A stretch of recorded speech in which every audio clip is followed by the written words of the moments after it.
Hey, welcome to the study hall for July 25th.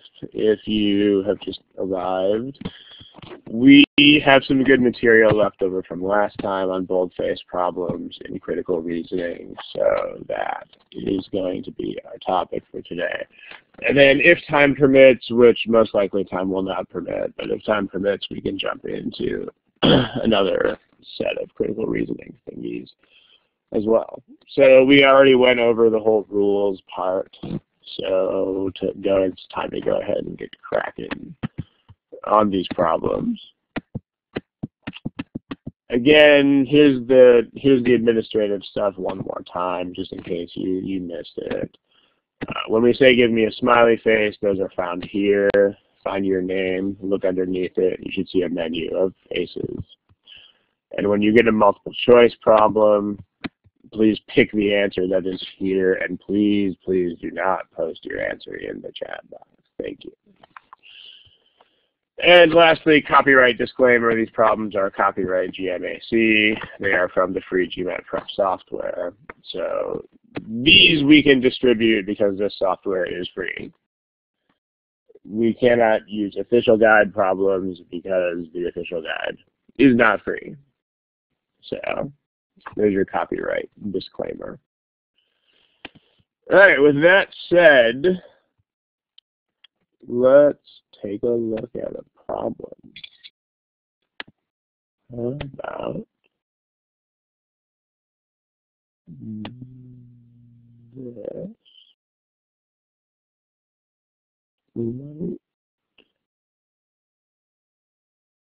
Let's see.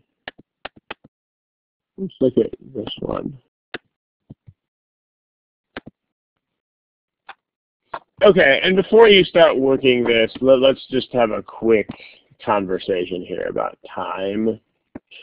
How long should you allow yourself for something like this?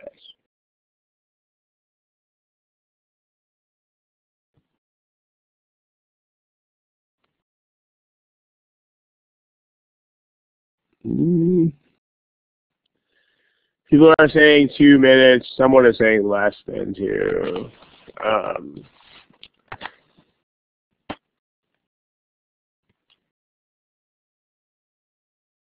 Yeah, more than 2 minutes is what you're going to want to say here, right? So we'll come back to this problem here in a second, but make sure that you guys are on board with the common sense here.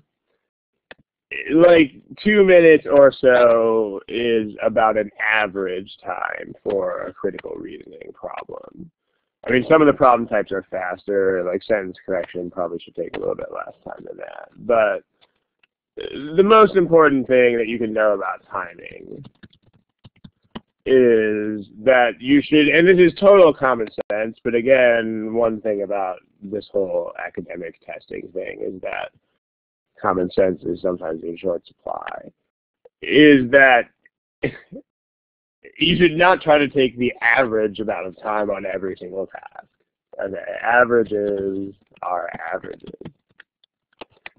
So what that means is, if a problem is long, then you should allow more than the average time. If a problem is short, then you should allow less than the average time. I mean, it's really like time management with anything else. I mean, if you, like, the analogy that I normally use here is if you, like, are on a painting crew and you normally paint houses in an average of 4 hours, then if you have to paint a gigantic, huge mansion, then it will take you more than 4 hours. Clearly, obviously. And if you tried to do that in 4 hours, you would do a really bad job of painting the house. And then if you get some little tiny apartment to paint, if it takes you 4 hours, then what is even going on there? Like, why is it taking so long? So just bring that common sense in here, too, because most of you guys in the chat box are giving the average times. And the one feature of this problem that should at least be pretty obvious is that this is not a problem of average length. I mean, there are a lot of words in this problem compared to your average animal on the GMAT. There's just so much stuff going on here. So There's more stuff than usual here. So it's okay to go well over the average. Now, the other thing to keep in mind, and in fact, again, we're going to shift away from the screen one more time for just a second. The most important thing you can know about timing actually has nothing to do with numbers or anything like that at all. In fact, here's everything you really have to know about timing. You need to have two skill sets. You need to have two skills here, basically. Here's what they are. The first skill is you have to recognize and admit when you are stuck.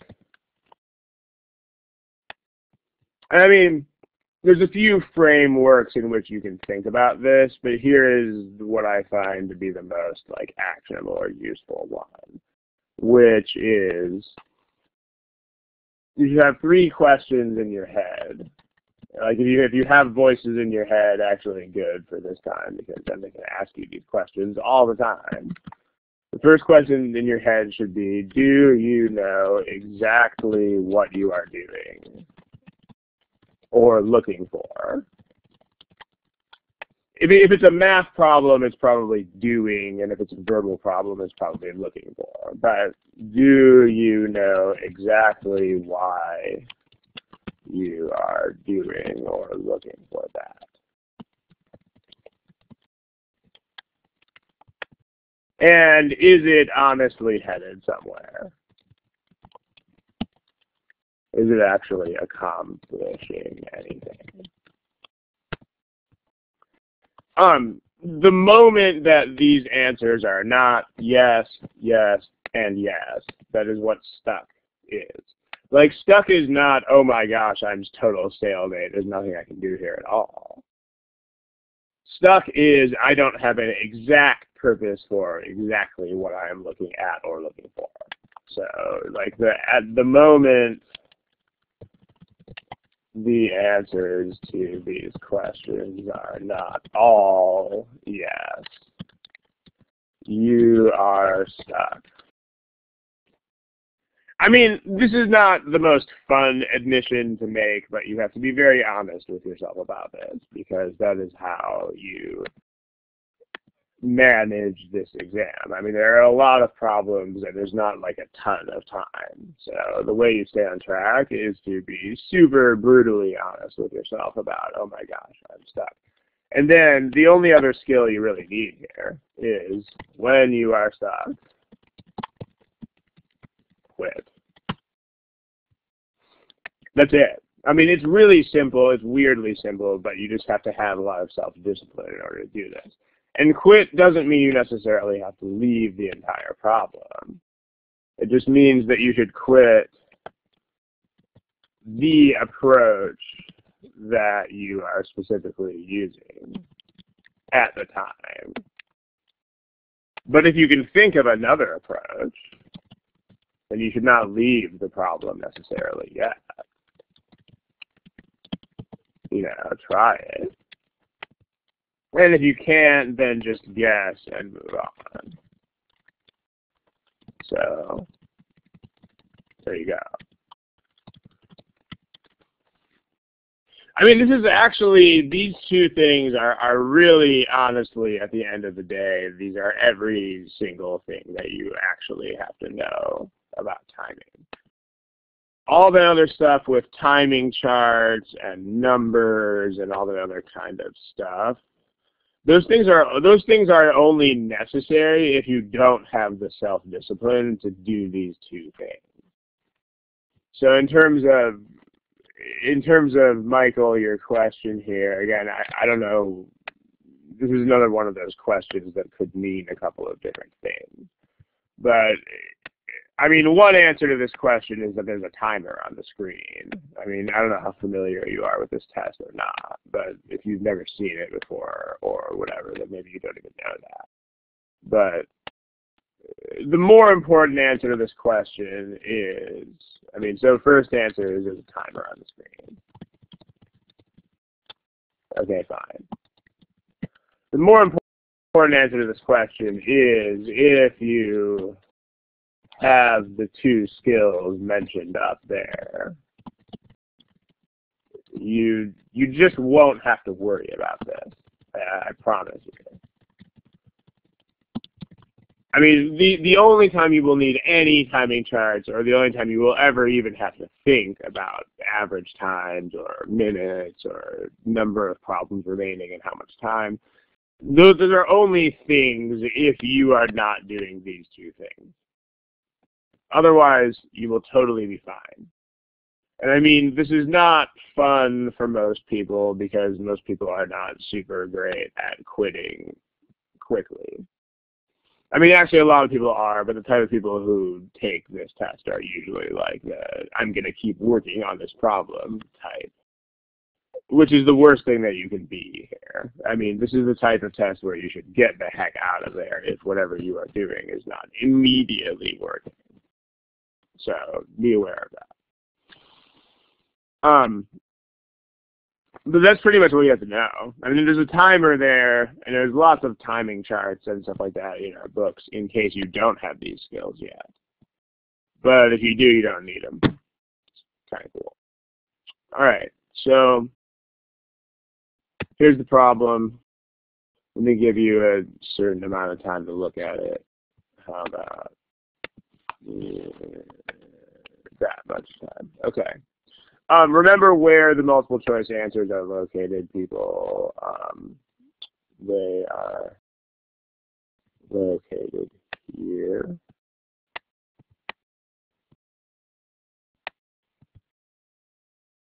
So that's where you'll find them.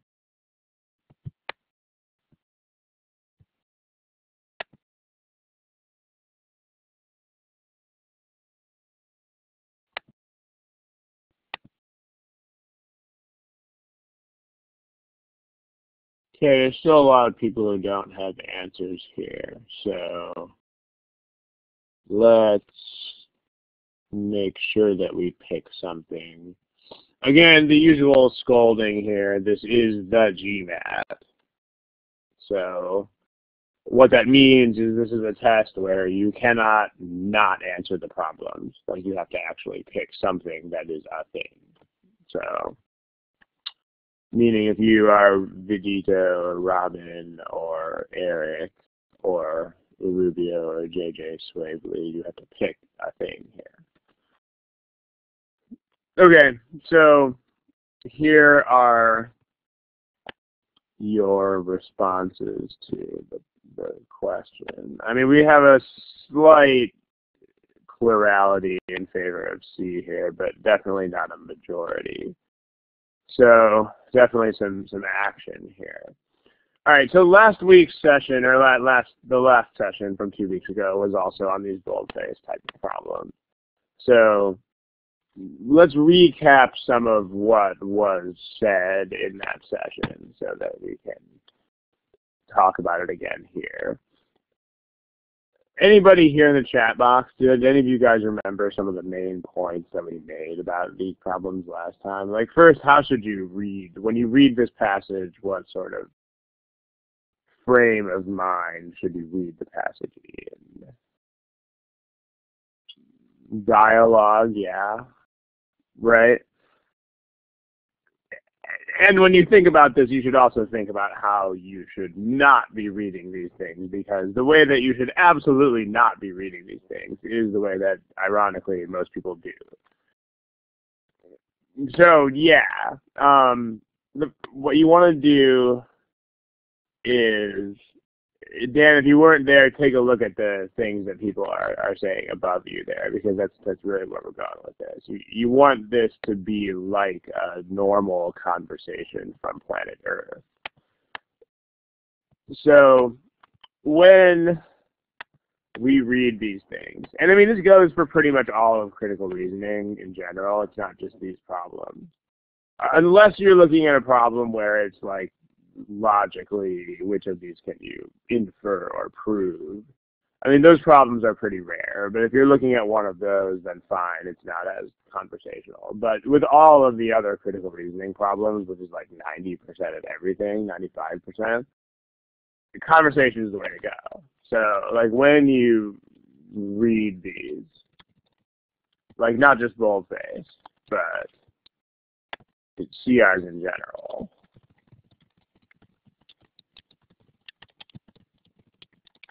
you want to make it a dialogue, because the thing is that people are really smart in conversations. Like, people can follow things very, very, very well. In fact, random trivia here, but there's this, there's a field called information science where they actually have numbers that measure like how complicated things are. Interesting to think of that, but there is a thing, right? And if you look at the complexity of like everyday gossip about people versus the complexity of advanced calculus, the gossip is actually more complicated. But the reason that people can follow it is that it is dialogue, and people are involved in it personally, and it's a thing. And that's what makes people much smarter about it. So make the passage into a dialogue in your head, like with a speaker who is actually a person. Because, I mean, just think about really trivial statements. Like, if I say, if someone says, hey, Ron, your fly is down. If you're in super academic mode, you're going to be like, oh, they are indicating the physical position of my zipper fly. I mean, fine, yeah, but not really. I mean, that's not really what they're doing. I mean, what they're doing is they're pointing out a problem with my clothes that I have to fix. And you're going to realize that instantly if you're a person out there in the world, oh, hey, I better fix that. Whereas in an academic way of apprehending that, you'd be like, oh, they are indicating a physical position. It's such a huge difference, right? So what helps you here is if you actually name the speaker. I mean, this seems like something that's really stupid to do at first, but it's really not. Because, I mean, just if you want to see the value of this in action, like just think about the difference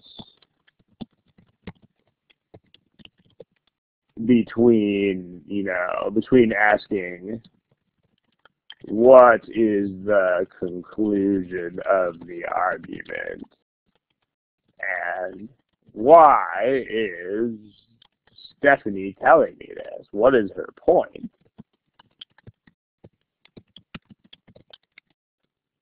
I mean, these are the same thing if you're thinking of this in perfectly logical terms, these are the same question, but they're not really the same question. Because this is something that seems to require a lot of analysis, and this really isn't. This is something that you kind of almost can't not understand when you have a conversation. So name the speaker. At least in your head, you should also convert these words into conversational language. So convert written language into conversational language, at least mentally. I mean, you probably don't want to do that on paper just because it would take kind of a long time to do that, but in your head at least you could do this. Because this is the true mark of understanding. Like, if you don't do this, it actually means that you are not understanding anything about what you read, is what it means. Because, I mean, when you understand things, you don't leave them in the terms that they are stated in. And I mean, think about when you would read back word for word what's written in a book to somebody. I mean, if you were going to make fun of it, maybe, or if you just don't understand what it means. So, for instance, if you saw something like, if the passage says carbon dating allows the accurate dating of ancient human artifacts. I mean, nobody talks like that. So if you read this, if you understand what this means, then in your head, at least, you should be telling yourself something like, hey, this carbon dating thing is something that lets me figure out how old stuff is. I mean, this is what you see on paper, but this is understanding. And make sure that, and if you make these, the power of making these a conversation, aside from the fact that when you are socially involved in the passage, you'll understand it better, is that when you imagine these things as dialogues, you have to do this, because obviously people will not speak in these kinds of words. Yeah, people don't say, hey, that plan is ill-conceived, colon. I mean, people can't say things like that.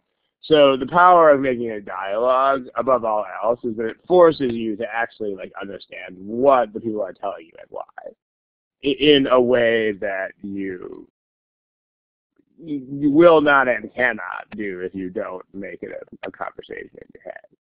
So just keep that in mind. This is a thing with all CRs. This is not just a random boldface thing. So convert it into written language, yeah, please do that. So let's do that here. Okay. So let's name the speaker. Someone give me a name for the speaker. Try to give me a name that's not too exotic or unique or whatever. All right, George works. Let's use George. I know a lot of people named George, so it's cool. I'm sure we all know it, George.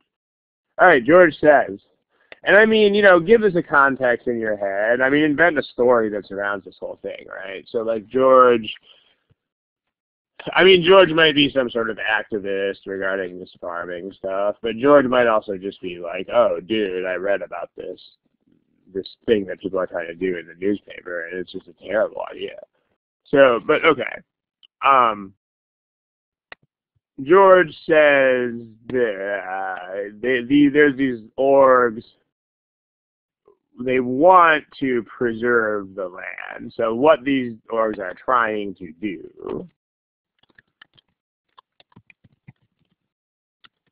is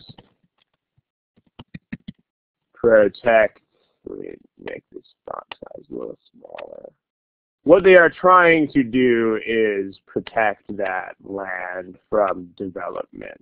So, and I mean, whatever you need to rephrase to make this happen, make it happen, right? So what they're trying to do is prevent developers from getting their hands on this land. They don't want people to build on it. So protect this wilderness stuff, this wilderness area from becoming built up by developers. Okay. And then what their plan is they want to buy the land from the farmers. The environmental organizations want to. So their plan is to actually buy the land.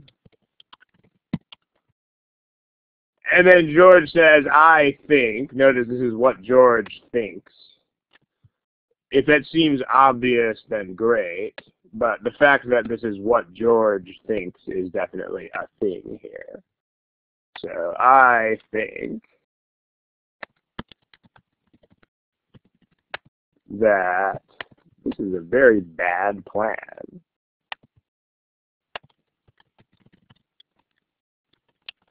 This is a bad plan. Okay. What is the colon? What does that mean? Like, if you were saying this, what would this colon turn into? Like, I mean, you can't, obviously there's no colon if you're talking. So, what's there? What is, when George is actually giving you this whole spiel, how does that colon work? Yeah, like because is a very good way to do that, Chloe, yeah. I mean, explain further, right, that's what he's doing, and in terms of words, this colon would pretty much be a because, or like, here's why. And if you literally imagine a George in front of you who is saying these things, you cannot get through this without converting the colon into like a here's why. So here's why I think this, or because, and then what does he say? Well, first of all, if they did sell it, it would go to developers and not to whom is the point, right? He's saying if they did sell it, who's trying to buy it? At least according to this plan here. The plan is that, yeah, the plan is that the environmental organizations are going to, careful, KT, careful with the question, a specific question I'm asking here. The plan is that these organizations are trying to buy the land, so that who does not buy the land?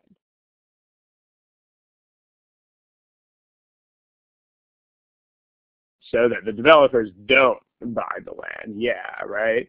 So, but then George is like, dude, if you sell it, the developers have a lot more money than nonprofit organizations do, so let's be serious here. The developers are going to win.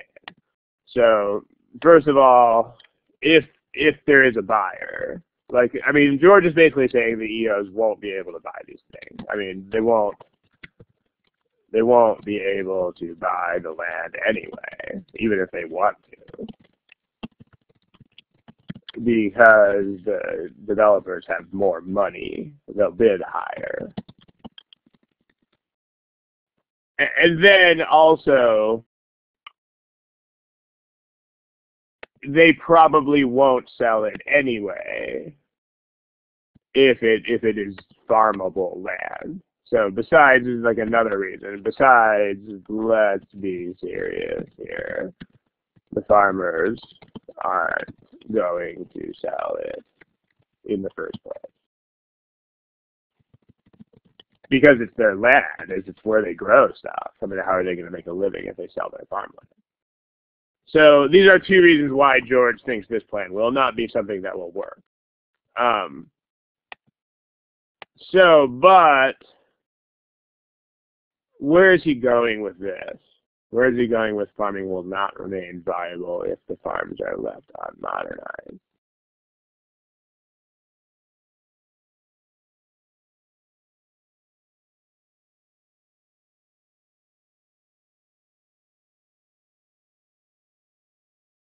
Because, I mean, here's the way you should kind of think about I mean, George is saying there's basically two plans, which are, you know, the farmers are either not, that this is a huge stroke of genius or anything, but the farmers are either going to sell the land or they're going to not sell the land.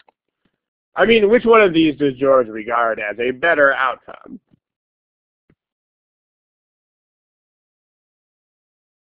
He regards not sell as a better outcome because if you sell it, the evil developer people are going to buy it, right? So George, at least in terms of this goal here, that's in the first line. In terms of that goal, the outcome that we want is, of course, not sell. I mean, we want this to happen because if we sell it, the developers are going to buy it and build things on it. So, and then, so he's going into, like, the only way you're going to accomplish this, because if you sell, then this will not preserve the land, is where he's going with it. Like, if you sell, that's it, man. That land is gone. You won't preserve the land because developers will build on it. So the only way to accomplish this goal is to make farming viable. Because if it's not viable, again, they will sell it. So, and that is, so he goes into, well, how would he say this in a conversation? Well, if we want to preserve the land, which is what the environmental organizations are saying is their goal in the first place,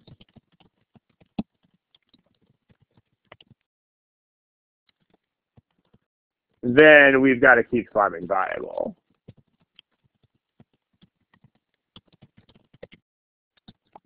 So my plan says, George, at least the plan that I think would work would be blah, blah, blah, blah, blah. Last thing is in the last line. So,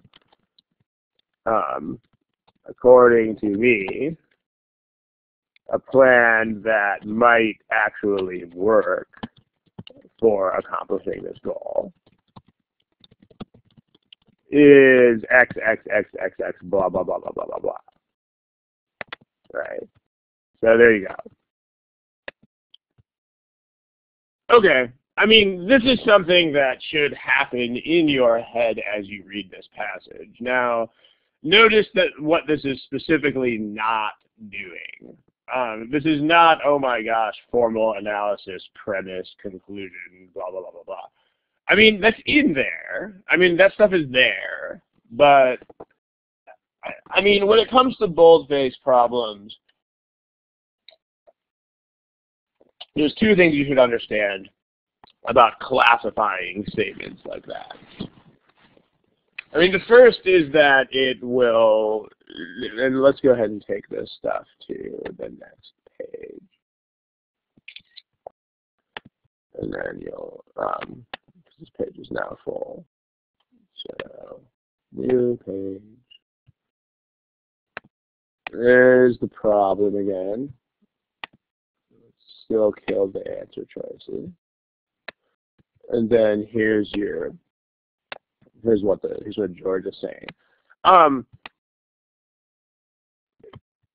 As far as classifying the statements goes, so first let's talk about why that's mentioned in the materials, and then let's talk about what you should do or not do about it. So, as far as classifying the statements goes, do you want to do that? Well, as a primary plan, absolutely not. Don't do it.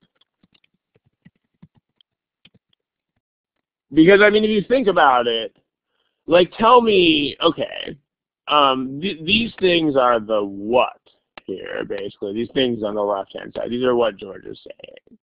So now let's talk about the why over there in the right-hand side. And let's be as specific as we can about this. So why is George saying each of these things? So why is George saying this? I mean, be as specific as you can here, and don't feel like you have to respond in terms of classifications that are in the curriculum. I mean, just tell me in plain old conversational terms why George is saying this stuff. In this line only right now. So we're not, I mean, eventually, Manjir and CYU too, eventually, yes, he goes there, but he's not going there right now. Why is this statement? Yeah, it's an intro. We're getting warmer, right? It is a background type of thing. But the point is that you can do better than just saying that it's a background statement. It's not, you know, you don't have to stop there. You don't have to stop with it's a background statement.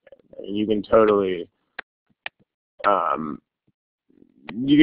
get more than that out of it. So this is the goal of the whole thing. Like this is the single thing that we are talking about accomplishing. We are trying to accomplish here. It's a goal, right? I mean, it's stated as background, but you can do better than just saying it's background. What is that?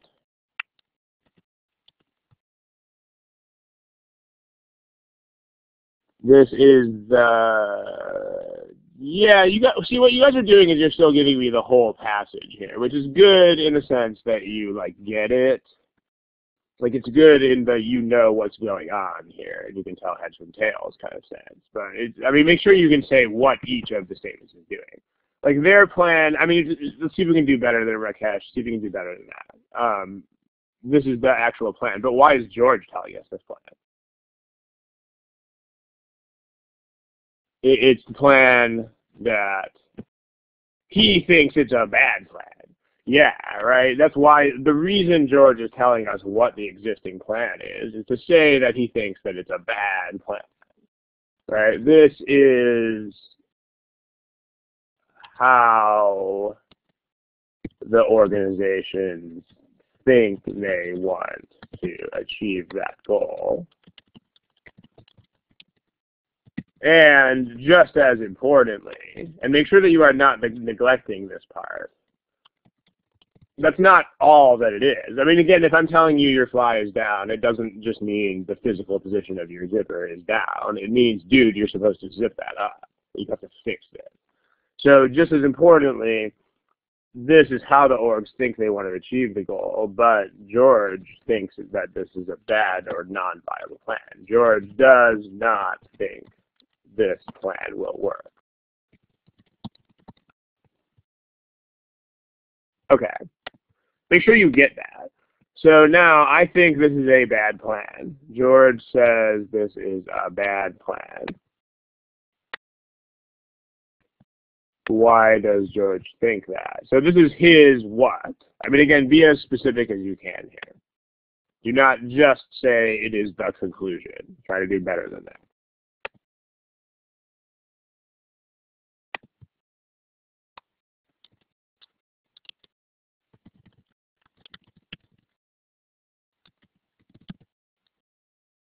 It's George's opinion about what? Yeah, mind you, no, I mean the statement right now with this, just this statement right here.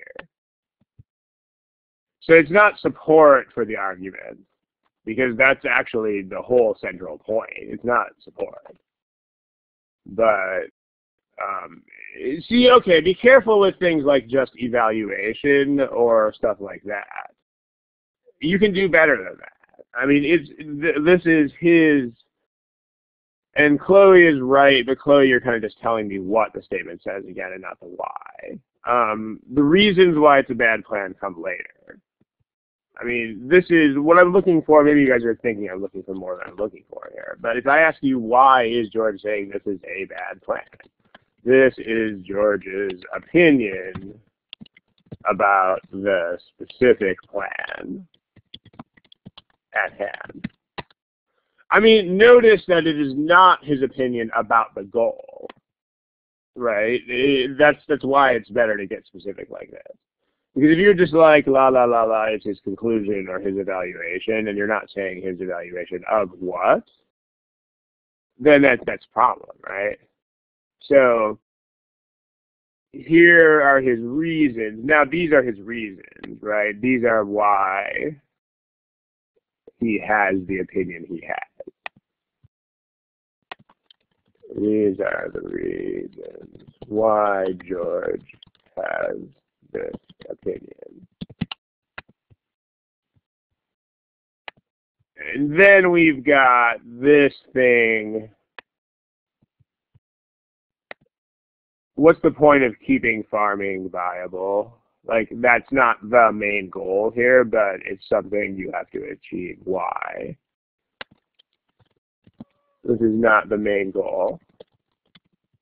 But, according to George, this is something that must happen to get there.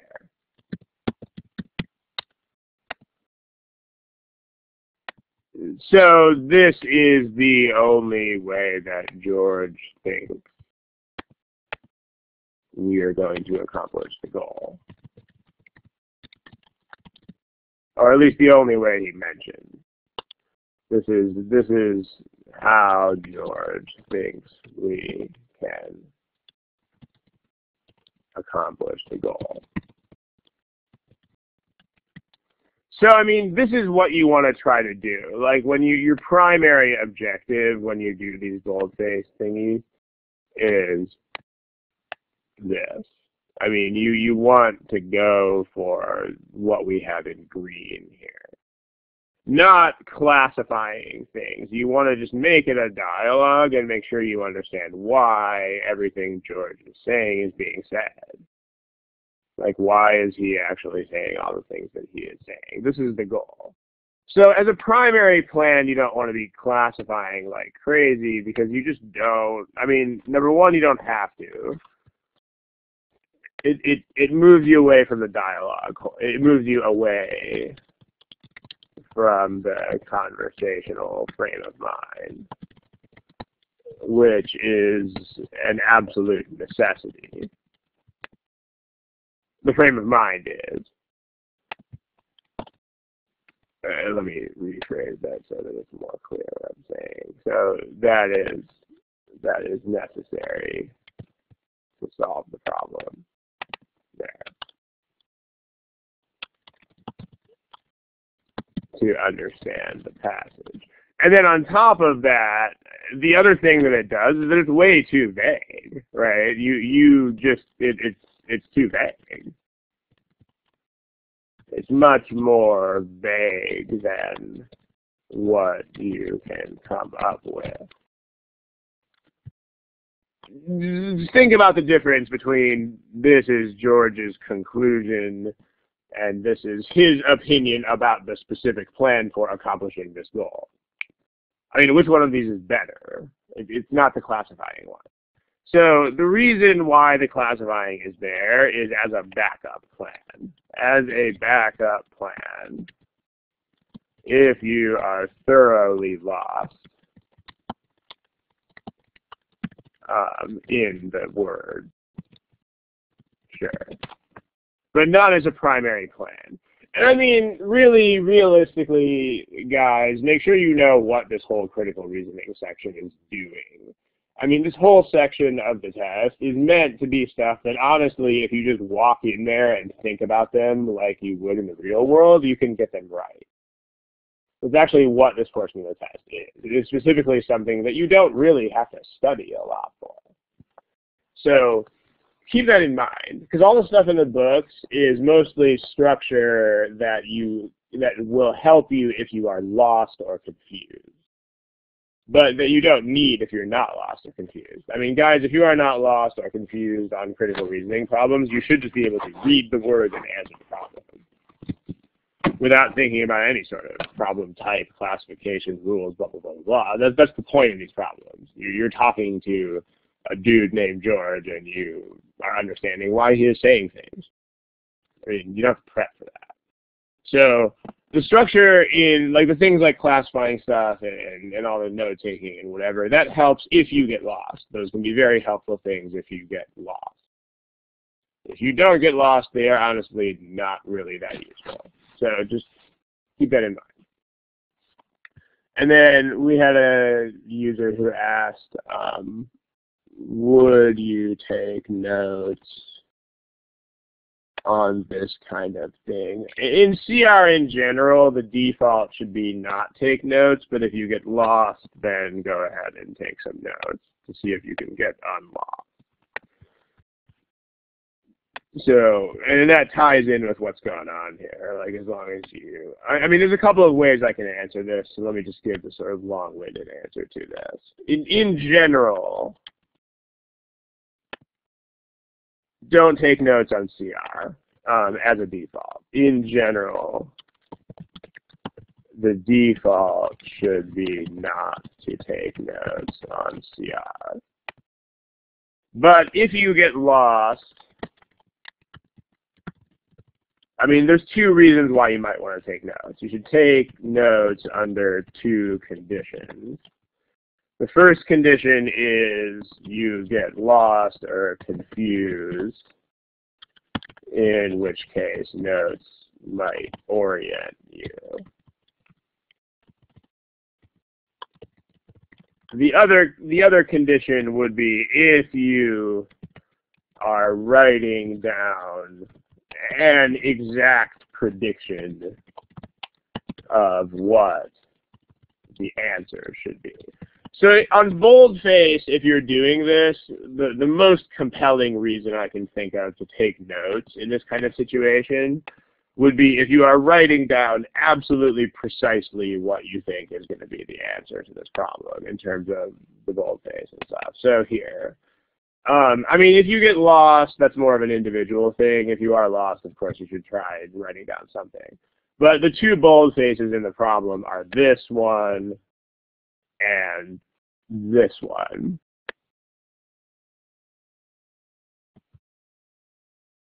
So you might want to write down in your notes this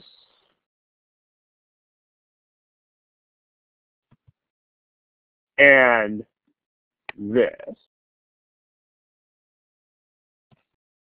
It's his opinion is the first one about how they want to accomplish the goal. He's not saying the goal is bad. He's saying the way they want to go about accomplishing it is bad. So, and then what he's doing here is he's giving an alternative plan for accomplishing the same goal.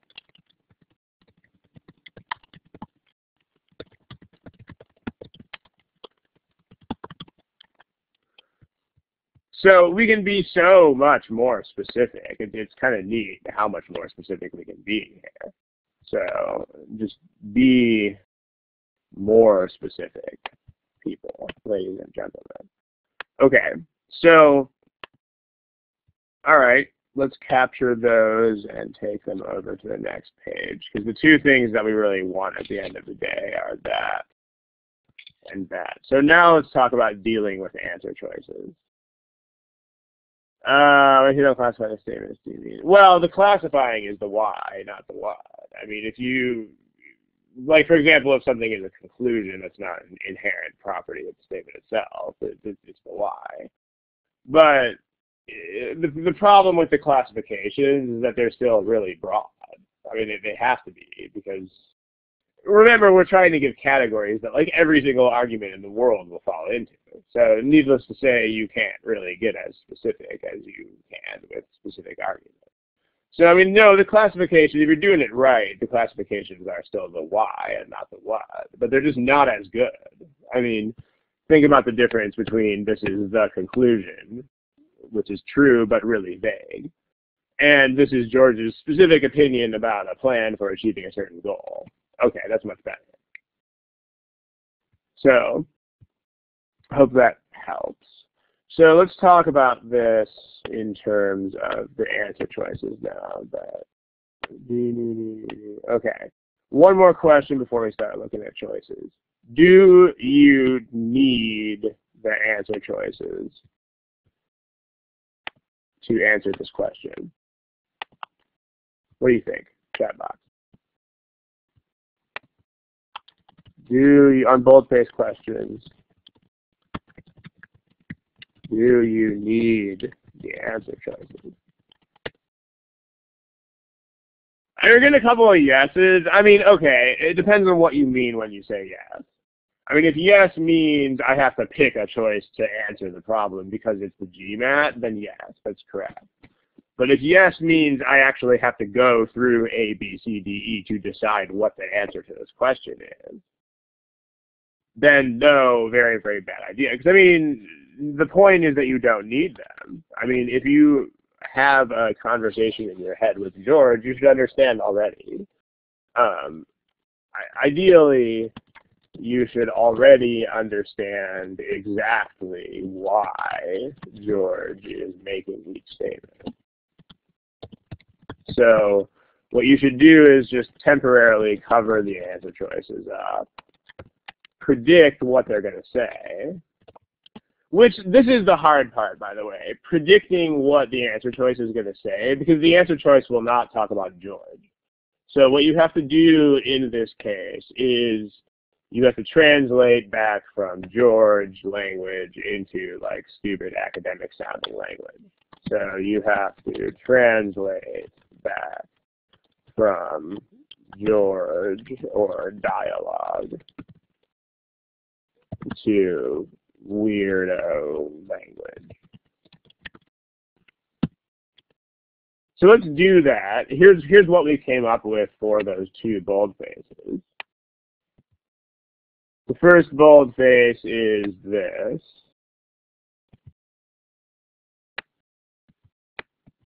The second boldface is this. And one thing that is going to be very consistent here is that the argument is George. That's a primary advantage of having done this, is that anything that George thinks is what the argument supports, and anything that George does not think is counter to the argument. So the argument equals George. So this is normal person language.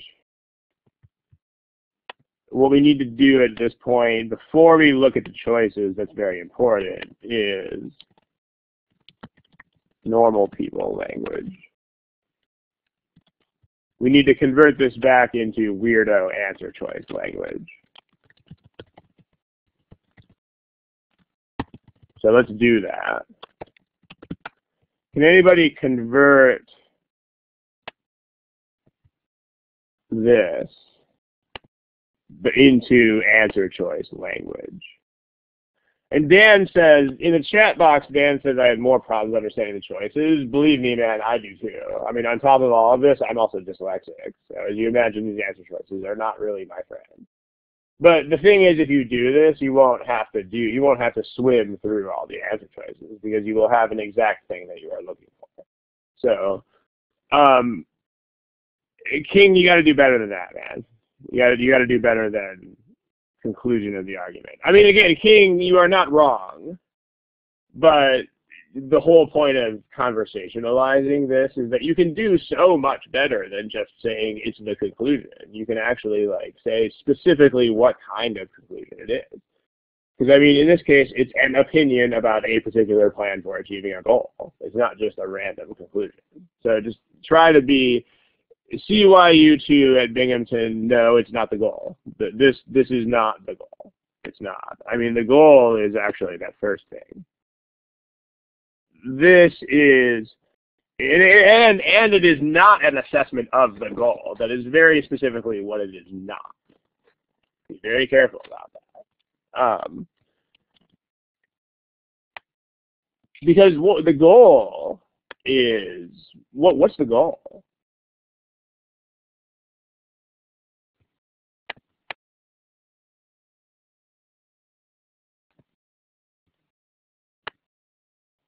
Yeah, the goal is not what the orgs are trying to do. The goal is to preserve the land, which George thinks is a perfectly fine and noble goal. I mean, George has no issues with the goal.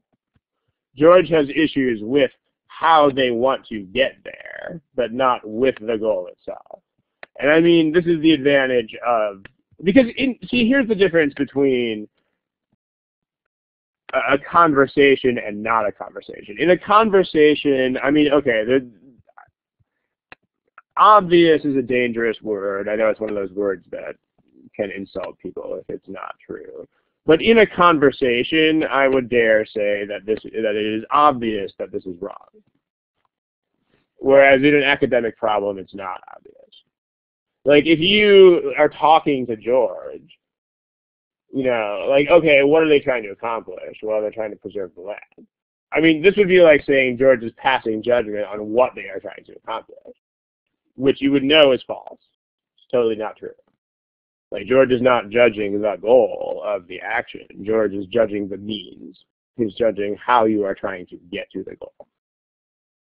So, let's be as specific as we can with this sort of thing. I mean, you want to come up with something like, you know, like it's George's opinion on like a method or a way of. So it is an assessment. I'll steal that word from some of you guys. It's an assessment of one particular method for achieving a goal. Note that the goal itself is not assessed.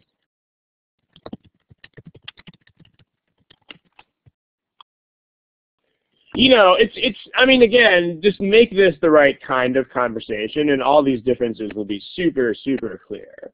Like, let's say that someone is like, dude, I want to lose 10 pounds. I'm going to do it by not eating anything for a week. Okay.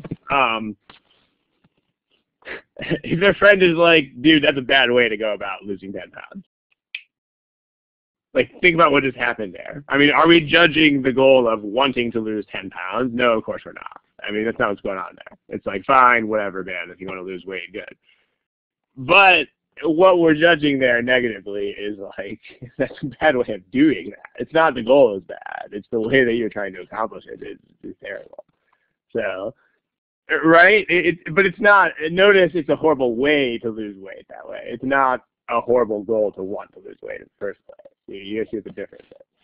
And that's the reason why that example is easier is because it is conversational. Let that sink in. The reason why the example I just gave you is so easy to understand is because it is not academic. That's the secret. That's what critical reasoning is. That's why it's on the exam, because the more academic you are about it, the worse you will get. Let me say that again. The more you think of these as academic problems, the worse you will be at them. Whoa, how about that? That's why it's on the exam. I mean, that is not a random cute fact. That is the purpose of putting CR on the test. So just make sure you know that's the thing with this stuff. Okay, this is the second boldface is what, this is another method which is advocated this time by George, where George is the argument for achieving the same goal.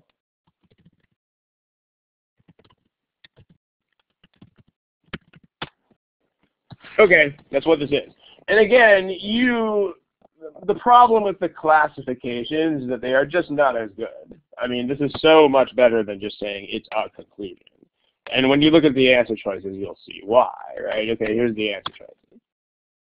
So, I mean, the problem with just saying that it's the main conclusion is that you're not really eliminating any of these choices if you say that. But if you say this is an assessment of one particular way of achieving this goal, well, does it assess the goal? No, it doesn't assess the goal. The goal is whatever, man. Like if I say starving yourself for a week is a bad way to lose 10 pounds, I'm not saying the goal of losing 10 pounds is bad. I'm not judging it one way or the other. I'm saying the way you want to get there. So these two are bad. We don't want those.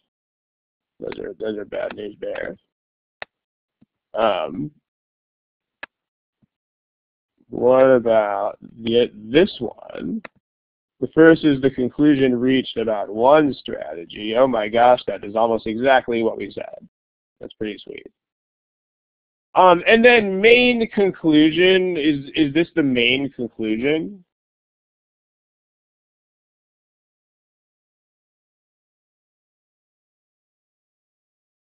It's not, and like in conversation, the best way to think about this is, could George stop talking after saying this statement? And the answer is no, he can't, because and I mean, this is the problem with this kind of argument, is that you don't really have one thing which is like, this is totally the main conclusion of the whole thingy. Because this is not just a set of statements aimed at proving one conclusion. I mean, there's a whole host of stuff going on here that doesn't neatly get captured by the simple premise, conclusion, blah, blah, blah type of model, but that doesn't really seem very complicated if you are talking with George. So it's not a main conclusion because he's not done by the time he says this. Like, he has to go on and be like, okay, well, their plan sucks, so here's a better plan. So it's not the end point of the reasoning. So these are also wrong. So we're done. It's got to be C, but let's make sure we look at the second boldface. The second boldface says, and I mean, you will notice this will happen, by the way, a lot. This will happen a lot of the time, which this meaning, if you have an exact enough prediction, you will only even have to look at one of the two boldfaces. I mean, this is not rare. So if you consider the second boldface, let's see how well we can do with that one. It's another method that the argument thinks will achieve the same goal. So this is wrong because George is not giving another goal. He's just giving another way to achieve the same goal, so double X. The strategy that the reasoning concludes has the best chance of reaching the goal. This is not wrong. This seems pretty good. This also seems pretty good. These are not saying exactly the same thing, but they're both, you can support both of these, right? This is how George thinks you're most likely going to get there. That's definitely true, right? Because he thinks all the other plans are not going to work at all. And then this is, of course, the plan that he is advocating for. The sensible but for which no support is offered, that's not true, because the whole idea that you have to keep farming viable is support for that. And then this is not raised to support the earlier statement. Like, this is later.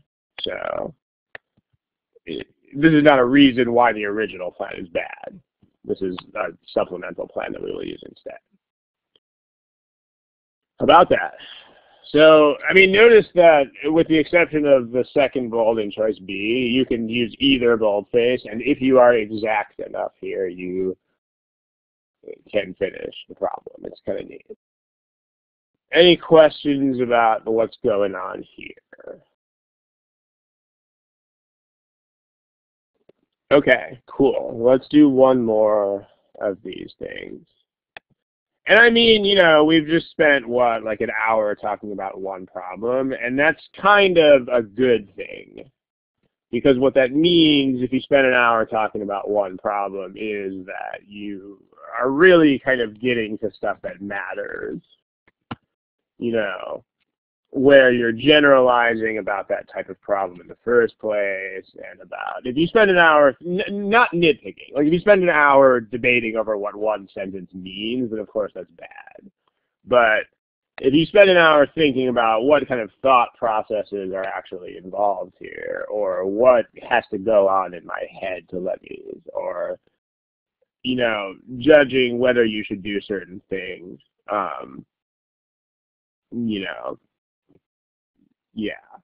I mean, in fact, ironically, I could take what we have just been saying and make it into this exact structure. Like, some students think they want to do better at C. Okay, students want to do better at critical reasoning. A lot of students think in order to do that, they have to take all the notes in the world. But hey, that's a bad idea. Because if you take all the notes in the world, you're gonna like try to classify things, and you're gonna write down a lot of things that are unnecessary. Instead, you should, you know, our brains are better because we're social animals. Our brains are better at thinking about conversation, and that is exactly why a more sensible thing to do on critical reasoning is talk to a George in your head and make this a conversation. Whoa, look at that! Same argument. That's kind of neat. So the goal is to do better on critical reasoning. We are obviously not judging that. I mean, again, obvious, I know obvious is a dangerous word, but I think it's kind of obvious that we are not passing judgment on the you want to be better at CR thing. We're passing judgment on the whole idea of taking notes every single time, all the time. And then we're giving a better way of thinking about it. So if that's more clear than this argument, it's because that one is a thing in which you are personally involved, and this one is not. And that's what the difference is. So, good stuff. Let's look at another one. How about that? So remember where you find multiple choice answers, ladies and gentlemen. You find them there. That's where you find them. Okay, go for it.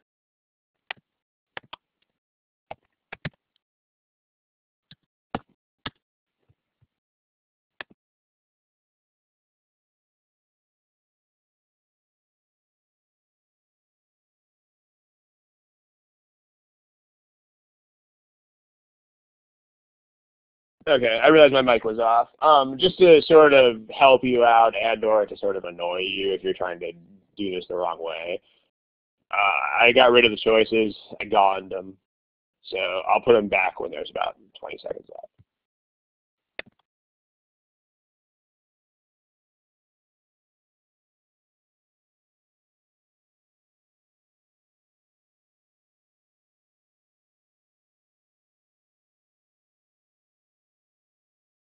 Okay, there's your friends, the answer choices.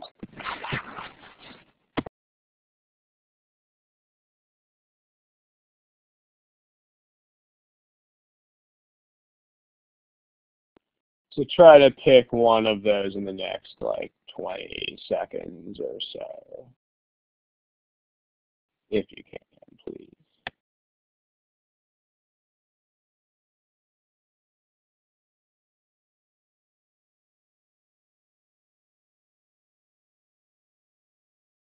All right, we need to get something on. You got to pick a thing that is a thing here. So if you have to guess, then guess. Remember, you got to pick something.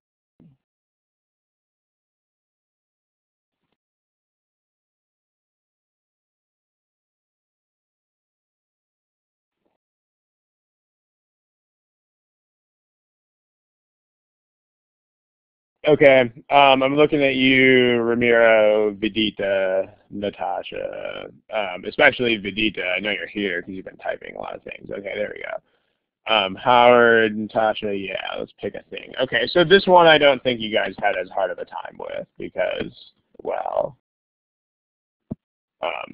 there's actually a pretty strong majority here. So, but let's talk about it anyway. Because not everybody picked it. So let's make sure we're on the same page here. Who's talking? Give me a name.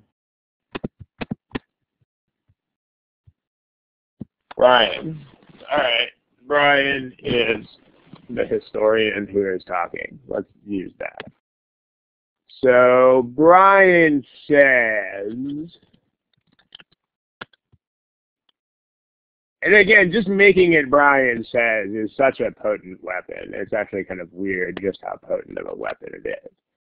So Brian says that they did these censuses back then, and like we have a lot of records from the 1600s. Like they're remarkably complete, meaning they've survived. The records are. We still have like basically all of them. So we have a lot of census records data from the 1600s.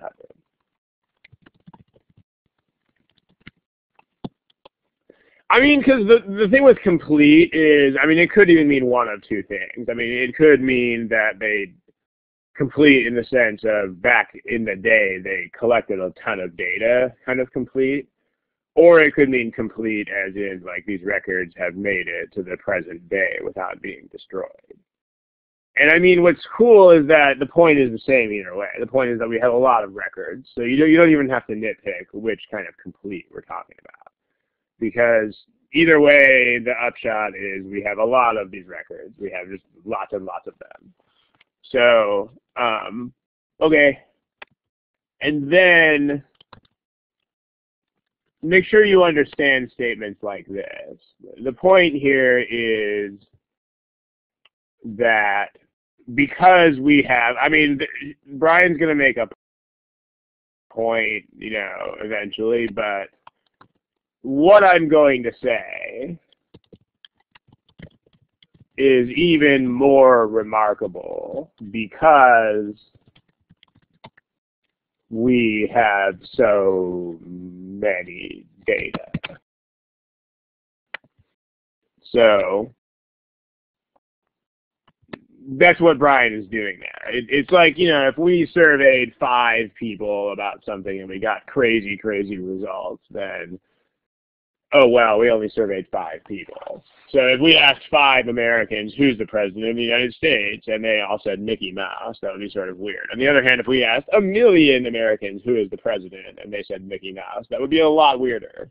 That's kind of where Brian is going with this, right? Like, the fact that there are so many records and so many data points makes what I'm going to say even weirder. Okay, so fun fact is that there were 5 times when, according to the census records, like, all the people suddenly died. Like, the population shrunk hugely. Like, people magically died or disappeared.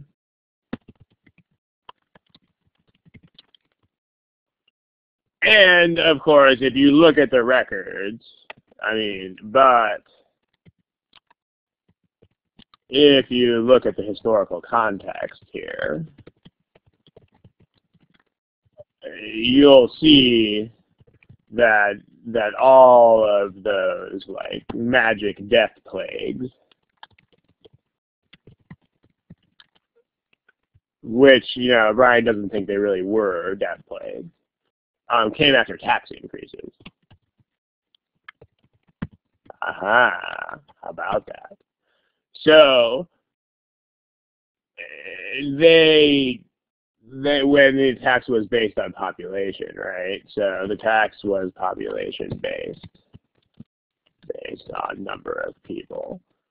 So when the tax went up, there was an obvious incentive to pretend that the population went down. And so that's what they did.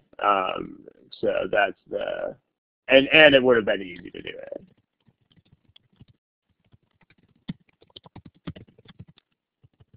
Okay. So that means that the magic death plagues were probably fake. Those people almost certainly did not die or disappear. The census was just making things up. The census was just cooking the books, as they say. Okay. This is what Brian is doing. And let's make sure that we know what the 2 bold faces are, but let's just go ahead and talk about why Brian is saying all the things. So, what is the point of we have a lot of census data from the 1600s?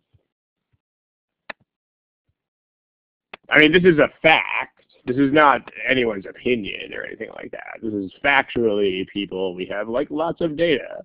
But why are we saying that? It's a context, but what's the importance of it? See, again, people are just saying background. You're going to get sick of hearing me say this, but you can do better than that, people. You can do better than just saying it's background. Like, what's the difference between surveying, like, 5 people and getting a weird-ass result and getting, like, a weirdo result and surveying, like, 1,000,000 people and getting a weirdo result? It's the Mickey Mouse point, meaning, yeah, right? It's the fact that you surveyed 1,000,000 people means that, wow, Americans really think Mickey Mouse is president. Whoa, how crazy. It makes it more emphatic, right? So this is just a fact, but the purpose of it is not just to be a random background fact. Like, this is a background fact that makes Brian's evidence that much more solid, is what it does. This fact doesn't really necessarily seem surprising. So someone is saying surprising. Not really. Brian doesn't find it surprising that we have lots of data. Like, Brian finds other things surprising, but not this. Okay. there's that, actually, that's, yeah, background fact. And what Brian is saying in this very completeness makes one point stand out, is he's saying that. So this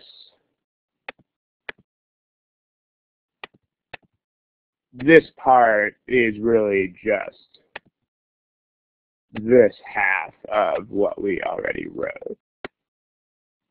Okay, so we're good there.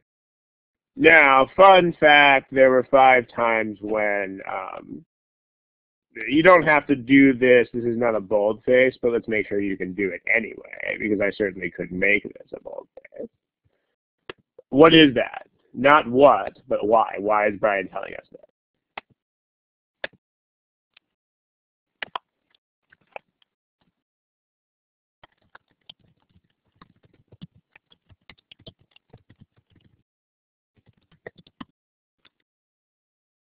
This is a what? It's an interesting observation, King. I like that. Now, ... Let's fill in the ... part. True, but where is Brian going with it? It is something that is unusual, but that's still just what it is. That's not why Brian is telling us that. Because you're King, in one sense, or Michael, you're still telling me that the fly, your fly is down, is like, oh, your zipper is physically located down. It's a weird, but it is okay. It's a weird discovery, sure. Let's get that down. And then what is Brian trying to do with it? Brian is trying to... That's how he does it. Someone is trying to hide the number of people. But the Brian is trying to, again, don't run all the way out of the stadium with this ball. I'm looking for something pretty basic here. But the Brian is trying to explain. That's the point of what Brian is doing, is you know, or evaluate, or like assess. In terms of, is it, we're not explaining why the completeness is unusual. The completeness is just a thing. Like if I survey 1 million people and they say the president is Mickey Mouse, the surveying of 1 million people is not weird. It's what the people are saying that is weird. So Chloe, not really. Like if you, the thing that is unusual is the fact that apparently everybody died 5 times, not the completeness of the data. Make sure you're on that page. Okay. So, and then if they do this, then, I mean, Brian is here. This is like, here's other history, more evidence that helps us like shed light on the situation. So this is extra evidence that sheds additional light on the situation. And so is this. This is more of that evidence. Okay. Now what about this one? What about what color have I not used? Red. When the tax went up. What is that?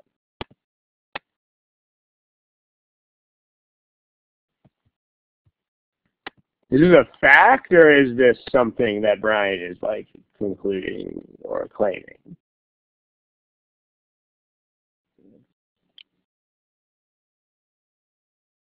Michael, the short answer to your second question is no. Level of the question is never something you should worry about, so I don't really want to go there. But long does not mean hard. Yeah, it's an explanation. It's not a fact. It's his claim of, well, duh, they had this incentive. It might seem obvious, but it's not a fact. It's not like data. It's just what he is claiming really sort of is the incentive. So this is a claim Brian makes. makes this claim as grounds for what? What a couple of you guys are already saying. As grounds for his own what?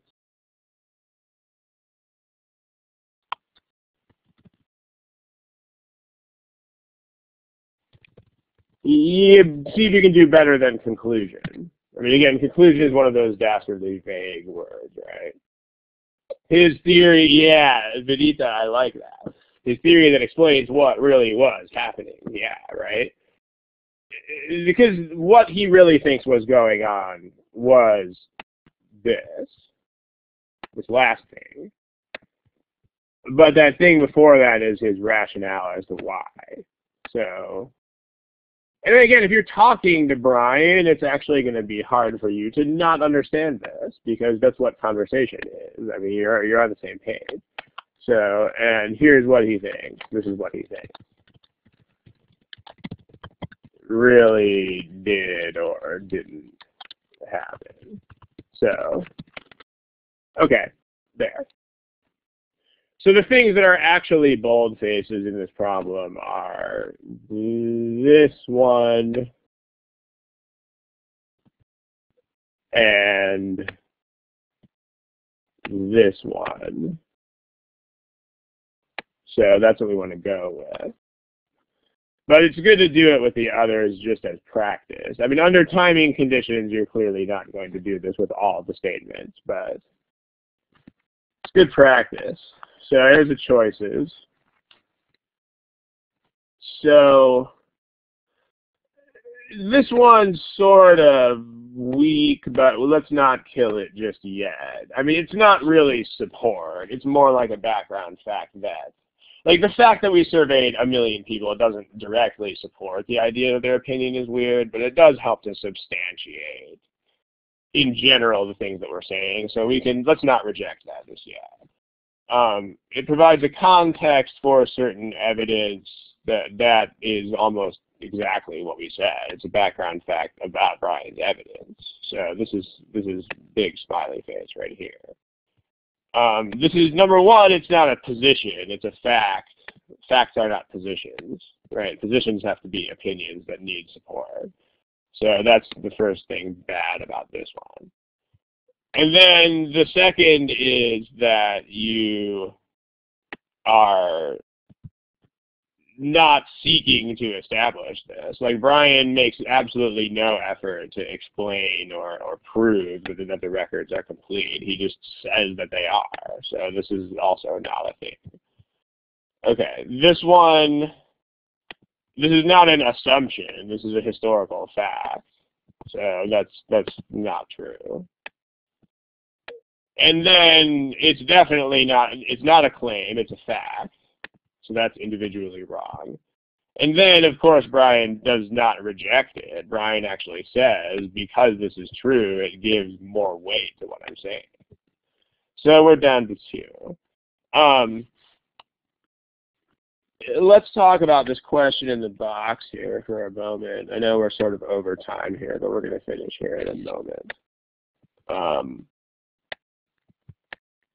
I mean, this is, the way I'm going to answer this is going to sound, you know, again, sort of annoyingly simple, like most of the things that I'm saying here. But this is not any sort of awesome educational technique thing. This is really just, you know, in general,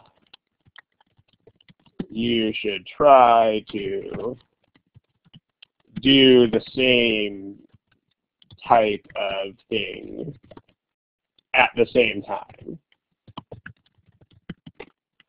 I mean, you know, imagine you're making sandwiches. If you have to make 20 sandwiches, think how much more time it will take you and how much harder it will be if you make each sandwich completely before you start making the next one.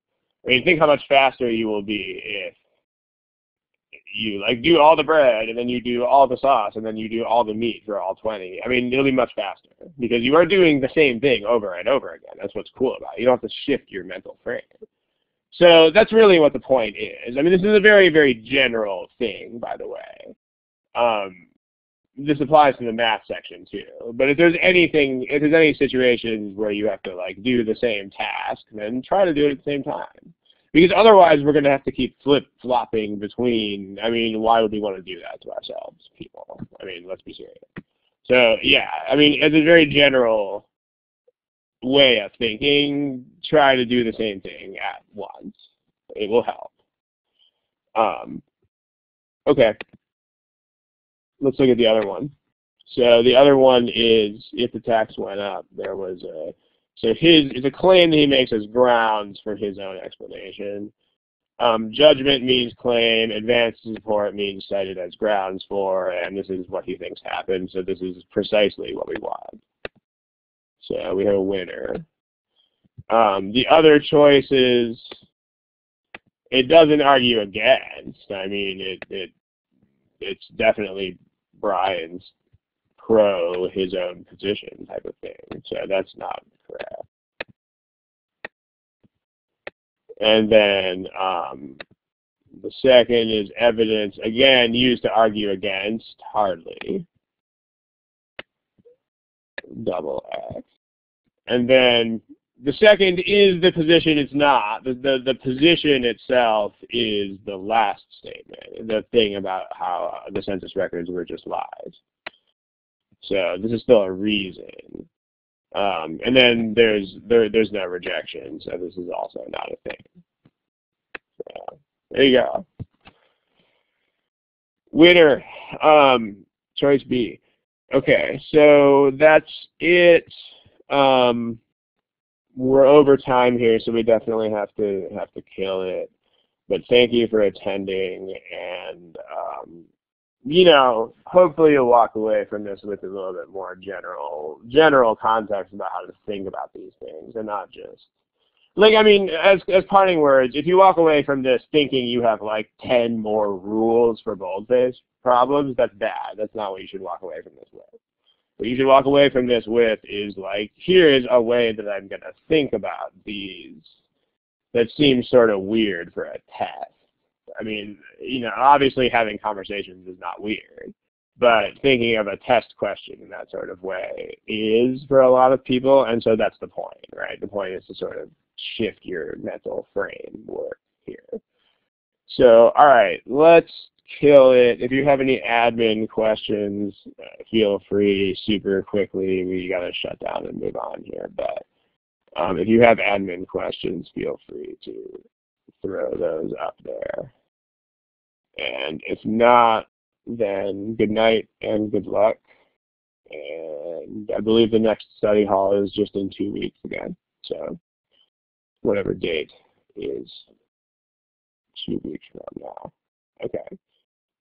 Topics I don't really decide until the day of the session. So I mean, there's no way for me to really answer that question in advance.